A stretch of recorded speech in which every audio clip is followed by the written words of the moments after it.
This guy ruins everything. I mean, he literally took a Michonne episode and made it bad. You made Michonne's last episode look bad, but a Connie episode look good? Huh. This really is the epic final season. Hey guys, it's Dan, your host of Dan's Reviews, and today I'm back for another Walking Dead video for today. This is going to be doing my weekly review for this week's episode of The Walking Dead Season 11 final season. This is for episode 6, titled On the Inside.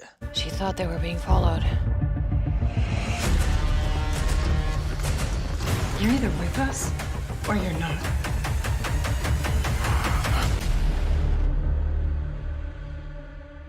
Okay guys, just going to be doing a review for today. This one's going to be doing another video for The Walking Dead. This one's going to be doing my weekly review for this week's episode of The Walking Dead Season 11. This is going to be for episode 6, titled On the Inside. So, this is our last episode of this year for The Walking Dead Season 11. We have 2 more episodes left, episode 7, and then episode 8 will be our...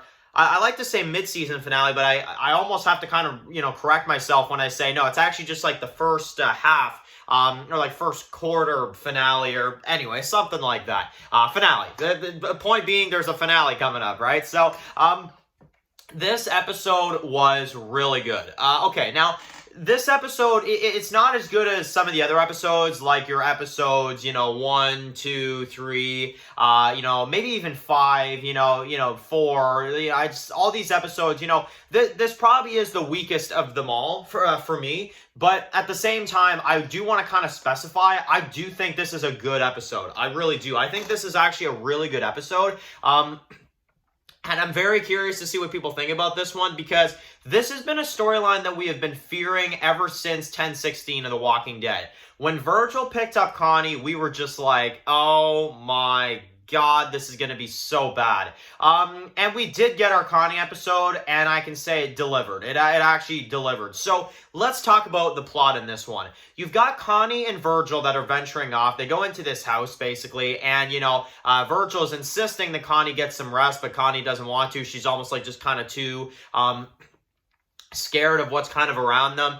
So basically, they're inside this house, and basically the main story of this one is that, we see that they've been on the road for a little while. We notice that there is somebody in this house watching them, and it's real creepy. And let me just add, I really enjoy what Angela Kang did, where she kind of does it in a way where there'll be moments in this episode, like when they're in the house and they're kind of going around and clearing the place, where it's like quiet, there's no soundtrack, there's no nothing, and it's to fit what Connie is, at least this is how I interpret it, it's to fit how Connie is, like exactly put you in her point of view. Because obviously, while she's, we have a deaf character right here. So definitely very interesting that they kind of went that route with it instead of just keeping a soundtrack all the time. There's points where it actually got quiet in this one and you could really focus. So I thought that was also really good. But essentially, Connie gets freaked out because she sees an eye looking out from, across the window. She starts freaking the hell out. She tries to warn Virgil, but she's got to write it on the wall, like, we're not alone. And, Virgil's like, I don't understand. And he's like, oh, So, basically, they have to run. You've got them. They're trying to get out. They're trying to basically escape. And you get Virgil that gets cut off. And you see, they're in between a wall and stuff. And basically, you get Connie that kind of gets separated from Virgil a little bit. They kind of have to run. And you get this moment where Connie has to lock herself in this room. She's got, her leg up. She's trying to keep the door shut. You got one of these, people that are kind of coming after her. Now, a lot of us thought this week that this was going to be walkers, walkers, like advanced walkers. That is not the case. It is actually people, and they are coming after Virgil and Connie. And from what I know, they are, cannibalistic, which is just... there's some crazy stuff in this one, honestly. Very original threat, and I actually have to say that after seeing this episode, I'm not as nervous as I was before it, because I don't think this is going to be a threat that continues on. I think it was just for this episode, and in that case, if it stays for just this episode, I think it was good. I actually do. I think it was a good threat, and I think it was a very well done type of thing. Now, let me frickin' add one detail to this. The soundtrack, as they're getting chased, and you got Connie on her own trying to keep the door shut and trying to get away from them. Amazing soundtrack this episode. I mean, damn. it gave me some vibes of like some of those 80s, horror movie type of vibe. It completely gave me that vibe, and it was great. Honestly, it was absolutely fantastic. So, basically, Virgil is, basically trying to fight one off. You've got Connie that's on the other side of the wall, and you got like this small hole that's there, but Virgil thinks that it's one of these people trying to get inside, right? So he thinks it's a threat as she's banging on the wall, and he thinks like, oh crap, I gotta fight. So he's like stabbing a knife through the wall, almost gets Connie in the head, like he's really fighting. And then obviously Connie tries to make it the big enough hole so Virgil can see it's her on the other side of the wall. And then they go through and she hugs him, and they're kind of back together, and they fight the rest of these people. But they basically kind of do the Walker guts trick as they try to escape this house, and they basically let a huge group of the dead just flood in. And basically, Virgil is kind of hurt. Connie is trying to basically help him out. And then that is when we get to the reunion in this episode, right? So the whole episode, you've got like, Magna and Rosita and Carol, again, like basically the same group from episode 3. They're kind of searching for Connie this whole episode. Virgil's hurt. Everything's just gone just to hell in there. And then basically you get the reunion between Kelly and Connie. Now, I was really freaking happy to see that. That was a great scene, and honestly, that's a scene that man, it really got me. However, I hate to complain because it's such a damn good scene, but there is one thing I really wish was in this scene, and I think it would have really just made things a little bit better for me, at least. We should have seen something from Carol, and the main reason why I say that, like maybe some people could say, well, Dan, that's coming. We're going to see some stuff with Carol and Connie, soon. But they're not even in episode 7 from what I can tell. And the mid-season finale, you damn well know that's not going to be the main focus. So I just, I don't know. Connie, she's back with Kelly, and I enjoyed that reunion scene. There's no gripes there. Like, I thought that was great. But it's just the Carol thing. Like, it's like, I don't know. I guess I expected more from it, It was good. It makes you wonder now, like, how is that going to be? But I guess we'll have to wait and see, maybe even till, like, 11B, to see a bit of a conversation between Connie and Carol, However, Virgil is alive, and he survived this episode. So, okay, here's what I'll say about Virgil, right? I didn't hate him this episode. I didn't hate the character, because I've said it. Like, I do not like Virgil. I hate the character. Like, I've said some crazy stuff about that character. I do not like Virgil, but he was tolerable, and he was pretty decent in this episode, I don't love the character at all. I don't think I ever will because of what he did to Michonne. He is just a piece of crap still. I mean, he still is, and he's, making up for it. It's pretty funny the evil stuff Negan did, and I'm so eager to forgive him, but then Virgil, it's just like, yeah, I still hate you, bud. I guess it just shows, kind of the winning personality Negan has compared to Virgil, but Virgil, he's alive. We'll see where it goes. However, hopefully we can see something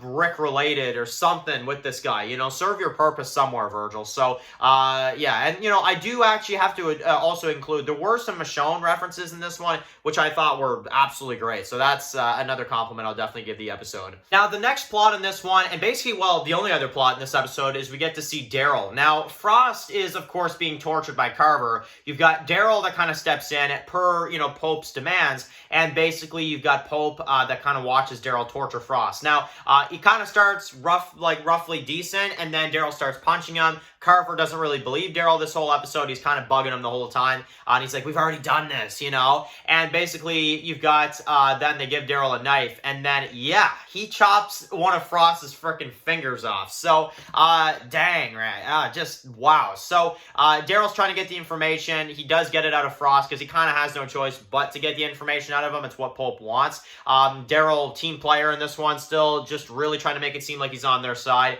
which I could really appreciate. And basically, they go into one house, it's clear. Then they go into the one that Maggie and Negan were in last episode, as well as now Gabriel and Elijah. They go in there, they say it's clear, but Daryl goes down, and he notices Maggie and them hiding. And I was just like, oh, frig, like, what the hell is going to happen here? But basically, Carver is calling out Daryl. He just does not like Daryl. He doesn't believe him at all. Daryl stands right up, and he's just like, dude, like, let's talk about it then. Like, it's like, I'm standing right here, like, it's, like, have it out, I want to do this right now. And Leah has to keep breaking up the fights between Daryl and Carver, because Carver kind of kept pushing Daryl around, and it almost feels like Daryl was like, all right, I have no choice but to take it. But then after a bit, he kind of just stands up to him, which I really appreciate, because you don't mess with Daryl. That's the number one thing in this show. You do not mess with Daryl, and that is definitely for sure. And I definitely have to say, one thing after seeing this, there's got to be a fight with these two at some point. When Daryl flips, there's got to be a fight between these two. Like, I legit would be cool if Daryl killed Carver, later on in the season. I feel like that's his villain this season. I feel like that's his threat. Let him take him out, and then let maybe like Father Gabriel or Maggie kill Pope. That sounds about right to me. Because I feel like the banter between Daryl and this guy just, it feels like that's Daryl's kill at some point. Maybe it's too obvious, you could say that, but or even Leah kills him, if she ever flips sides. I mean, I don't know about that, but she did mention in this episode how she was kind of angry that Pope left her in there to burn alive in episode 4, so there is that as well too. But Daryl basically buys enough time for Maggie and Negan and Gabriel and Elijah to get away. Great, absolutely loved it. I thought it was a really, really cool kind of scene. But basically, they get back to Meridian, and you basically find out that Pope had a little chat with him. And you find out that Frost is actually a walker, and Pope killed him once he got the information he needed. But it kind of raises the question, and maybe I'm the only one reading this wrong, that maybe Frost broke and said more about Daryl, and because is it just me, or did it feel like Pope seemed very suspicious of Daryl by the end? Like he's like, yeah, I got everything I needed out of him, and he's kind of looking at Daryl like, I don't know, something felt weird to me there. I don't know, something feels like Pope might know something. Maybe it's me on the edge of my seat, which is a good thing, by the way, but I feel like, I don't know, I feel like something is going on there, and that is basically how the episode ends. So, really good episode. I loved the Daryl stuff. Honestly, loved the Daryl stuff. The Connie and Virgil stuff was pretty darn interesting, and Virgil's still alive, so we'll see where that goes. And basically, the only real big flaw this week for me is the reunion. That was a little anticlimactic with the whole, like, no Carol, no nothing. You get, like, 2 seconds of them hugging, and then you cut right back to Daryl. And it's like, all right, we could have probably done a little bit better there. But aside from that, I thought it was a really, really well-handled episode. And I guess we'll see where it goes from now. But Connie's back with the group, so we'll see where it goes from there. So, anyway, guys, thank you guys for watching the video. Write your comments in the comment section below. If you guys are new here, click to subscribe and turn on my Walking Dead videos. Follow Dance, Walking Dead videos, subscribe, guys. And, of course, I'll see you guys really soon for another Walking Dead video. Enjoy the rest of your day, guys, and peace out. Anybody out there?